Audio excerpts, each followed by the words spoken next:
ఐపీఎల్లో మరో last over thriller. Rashid Khan try చేసినప్పటికీ గుజరాత్ను గెలిపించలేకపోయాడు. ఢిల్లీ 224 పరుగులు కొట్టగా గుజరాత్ 220 పరుగులకే పరిమితమైంది.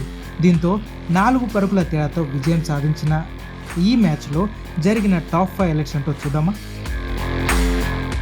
Number 1, last over thriller. Gujarat విజయానికి 19 పరుగులు కావాలి.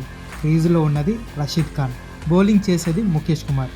ఫస్ట్ సెకండ్ బాల్ 2 4లే, తర్వాత 2 డాట్లు, మళ్ళీ ఒక సిక్సర్. తీరా చూస్తే ఒక్క బాల్కు 5 పరుగులు కొట్టాల్సిన సిచ్యువేషన్ ఏర్పడింది. 4 కొడితే సూపర్ ఓవర్, 6 కొడితే విన్. కానీ ముఖేష్ కుమార్ అద్భుతమైన స్లో బాల్ వేయడంతో రషీద్ ఖాన్ బౌండరీ కొట్టలేదు. దీంతో ఢిల్లీ విజయం సాధించింది. నెంబర్ 2, 225 పరుగుల టార్గెట్తో బరిలోకి దిగిన గుజరాత్కు డేవిడ్ మిల్లర్ 23 బాల్స్లోనే 55 పరుగులు, సాయి సుదర్శన్ 65 పరుగులు, వృద్ధిమాన్ సహా 39 పరుగులతో రాణించారు. అయినప్పటికీ 18వ ఓవర్ వరకే కీలకమైన బ్యాటర్లంతా అవుట్ అయిపోవడంతో డెత్ ఓవర్స్లో గెలిపించేవారే కరువై గుజరాత్ ఓడిపోయింది. నెంబర్ 3, ఢిల్లీ ఇన్నింగ్స్లో పంత్మామ రఫాడించాడు. 43 బాల్స్లోనే 8 సిక్స్లు 5 4లతో కింద మీద పడుతూ 88 పరుగులు చేశాడు.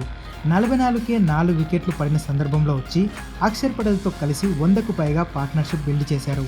మరి ముఖ్యంగా లాస్ట్ ఓవర్లో 2D 6 4 అండ్ హ్యాట్రిక్ సిక్సెస్లతో మొత్తం 30 పరుగులు రాబట్టి ఢిల్లీ స్కోర్ 224 టచ్ చేసేలా చేశాడు. మొత్తం మ్యాచ్కి ఈ లాస్ట్ ఓవర్ ఒక్కటి హైలైట్ అని చెప్పుకోవచ్చు. నెంబర్ 4, చానాళ్ల తర్వాత అక్షర్ పటేల్ అదరగొట్టాడు. 43 బాల్స్లో 4 సిక్స్లు 5 4లతో 66 పరుగులు చేశాడు. పంత్తో కలిసి 100కు పైగా పరుగుల పార్ట్నర్షిప్ నమోదు చేయడంలో కీలక పాత్ర పోషించాడు. బౌలింగ్లోనూ ఒక వికెట్ తీసుకొని పర్వాలేదనిపించాడు. నెంబర్ 5, 73 పరుగులు. ఇది కొట్టింది బ్యాట్స్మెన్ కాదు, బౌలర్ ఇచ్చాడు.